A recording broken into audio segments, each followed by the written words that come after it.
Hello there, it is 2020 second quarter results time for VolitionRx. Last time I spoke to the company, there were lots of exciting developments going on, so joining me down the line is the CEO, Cameron Reynolds. Cameron, I gather the team are well during these challenging times, and we'll talk about COVID-19 in a moment, but first of all, just put us in the picture on the financial results. Yes, Nick, we have spent a lot of effort during this quarter strengthening our balance sheet to make sure we're in a very strong financial position, given the choppy, uncertain waters at the moment and everything going on worldwide. One of the key things we could do to mitigate the issues with COVID is make sure we have a strong cash position and a very strong balance sheet. And I'm extremely happy to be able to report that has been achieved through this last quarter. We finished with just over $21 million in the bank, and that was thanks in large part to a fundraise we did a couple of months ago for a gross $13.8 million. And also, today I can announce we've also activated our ATM and been using it a bit in the last couple of months to further strengthen the balance sheet. And that was just over $6 million done, given the very high volumes we've seen in the stock. Thanks to all the work we've been doing and being on the Russell Index, we thought it was the right time to make sure we had enough capital to be able to spend on many different things and many different products we're launching. So if you add up the money from the ATM plus the fundraise and what we had left, it was over $26 million we have, which is a very strong financial position compared to where we were last quarter at the end at 12 million. Okay, thanks for that. I mentioned in our introduction that we are still in pandemic mode in different parts of the world. I gather the team have been doing very well, but maybe you could update us and also explain what's happening to the day-to-day operations of Volition. Nick, it has been a challenge, obviously, during COVID. And first of all, most importantly, I'll just discuss our team. We've kept distanced, and our new facility in Belgium, well, I guess it's 2 years old now, but our facility thankfully is a very large one, so we could keep operations going there and keep everyone distanced, so that was very good. And we've stayed very on target with our milestones and kept everything going. But I think we'd have to put things into two categories. Everything internally, we've, I think, responded extremely well, and you'd have to say been lucky at some level that no one that we know of has developed COVID. And in Belgium, we could keep our facility open, so it has been working at full steam during this whole period. But unfortunately, other groups we work with have not been as fortunate as we are. So there have been definitely some supply chain issues. So we've tried to mitigate that several ways. We've got several suppliers for all the key components, and we're looking to produce as much as we can internally to give us a low-cost option and also a secure supply. To that end, we've been very active also in thinking how we can guarantee our supply chain and drive early revenue through the key components, the reagents, if you will. If you remember, there's only really two key components to our tests, the antibodies and the controls. We purchased Optima in January, which gives us the background to develop the controls, and we've been developing a lot of antibodies externally, which we can bring in-house now. So I'm very happy to announce we've just put in an offer on a facility just down the road from our one in Belgium, which is 10,000 square feet, so very large. And being in Belgium where it is, extremely good value. It was 580,000 euros for 10,000 square feet. And again, we expect to get loans and government assistance, so it should be very, very cost effective. And what this allows us to do is several incredibly important things. Number one, we have our own access to our supply chain, but also allows us to drastically reduce the cost of goods. Producing them in large quantities yourself can bring down the cost of goods absolutely massively. And that's something we're very keen to do, obviously, as we launch products. What it also allows us to do is two other things. We've talked about the research market a lot. That's obviously plate-based, but we're looking to do a contract research lab where we can offer our services to a lot of other researchers to profile nucleosomes. And also, Optima did manage to make some sales of nucleosomes, and we could do a combination of that from our new facility. So we're hiring a new development and salesperson in Belgium to really help drive the revenue from those different sources. And we'll look to do the build out over the summer and move in October, where we can start producing some things internally, and we aim to have it fully certified throughout next year.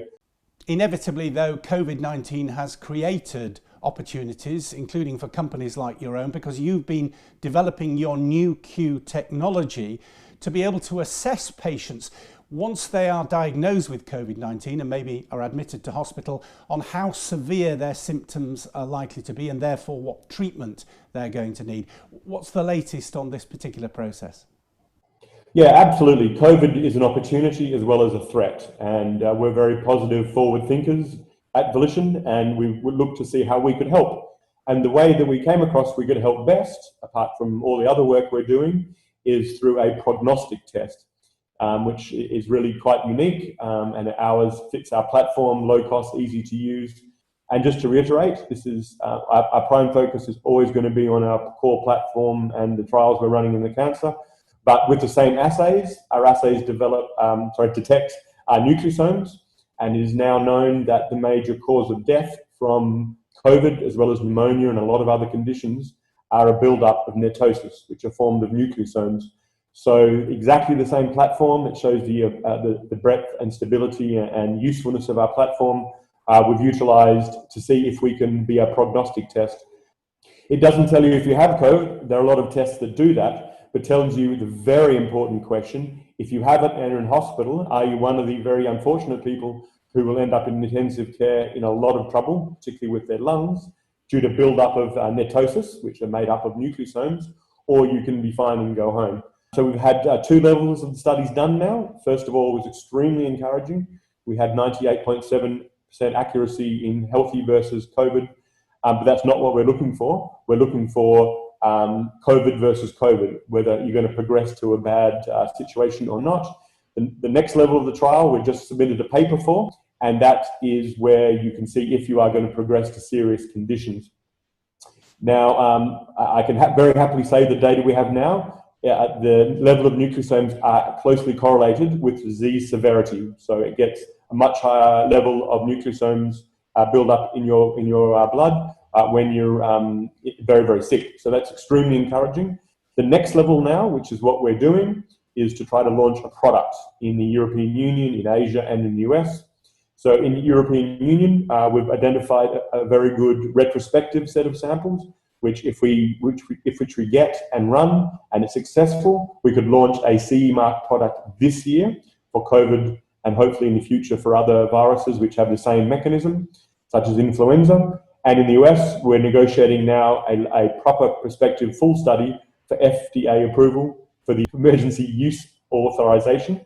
And we'll give details on that if and when we finalize that trial as well. Okay, so good that momentum in the business has been maintained. Just update us on any clinical developments and also on the trials that you've been conducting. The real benefit of having a good 6 or 7 irons in the fire, if you will, is you can move forward on different things at different times as things change in different countries. So we've been very aggressively moving on the veterinary side, where we still are aiming to launch product this year. And that's something, again, which I think we can launch during a COVID pandemic. We've done a lot of work on the COVID product, as I mentioned before. And we're looking to do work on the cancer triage, which is also in the earnings call. We have 3 different cancer triage potential products. But I think the big marquee trials we talked about for the screening process, the US one currently is paused, which is perfectly understandable. They're not collecting samples now in the US for any trials that I'm aware of. The Taiwanese trials, again, we've done our internal side, I think, very, very well. And the Taiwanese have done an excellent job at continuing collection, which is very unusual at the moment. So we've run our 8 assays through that population in the lung trial. It's now with them, and they're hoping to release the data at the next conference they can. And also we're running more and more assays throughout this period. But I think it's very important to remember, we've absolutely stuck to our targets for assay development and developing the different tests. We had a target of 12 assays by the end of June, and we've actually got 13. So everything we can do internally to make sure we have the assays and run the assays, absolutely the milestones are being kept. So all in all, we're working as flexibly as we can on as many things as we can. and really spring out of the crisis once everything is fully opened up again.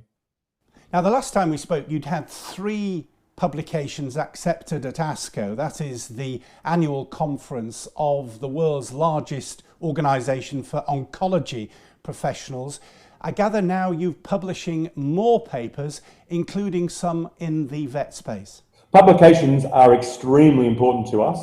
Obviously, in publications, you're giving away everything, but we're very happy with our intellectual property now. And now we have a very wide range being prepared and now submitted as well. So we're aggressively looking to publish in our cancer work, in the capture programs, and also, as you said, in our vet work. And there's a paper submitted now on the pre-analytics, which is the launch of all the basics, and 2 oral presentations have been accepted to the VCS in October on the data itself. And it really helps us with the product launches we aim beginning at the end of this year in the vet space, which again, we think we can do during the pandemic. So in conclusion, Cameron, what you seem to be saying is that evidence to support Volition's technology is growing through strong data and, of course, more and more publications. So finally, give us a view on what you think will be happening over the next quarter and perhaps in the longer term. Nick, absolutely right. I think we're making fantastic progress and controlling all the things we can control ourselves during the pandemic. Our assay development program has been absolutely fantastic. We've gone I think what we're really looking to do now, apart from publish and trial results, are actual products. And we've identified 4 key areas where we can really launch products during the pandemic.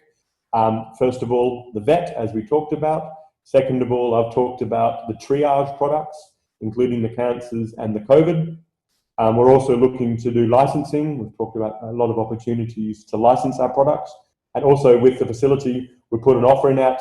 It's going to become our hub for producing nucleosomes and controls, which will bring down the cost of our assays themselves, we expect by a lot, but also allow us to start marketing the key components for all the other things which nucleosomes and antibodies are useful for. So I think with our very strong balance sheet now, given the many opportunities we have going, we can really become a success during COVID and really bring it home on the very large trials and those large products in the next couple of years. And I'd like to again thank our shareholders for their fantastic support during the fundraise, thank our team for all their amazing work during the COVID pandemic, and I think it'll be a very exciting 12 months for us, so please keep an eye out.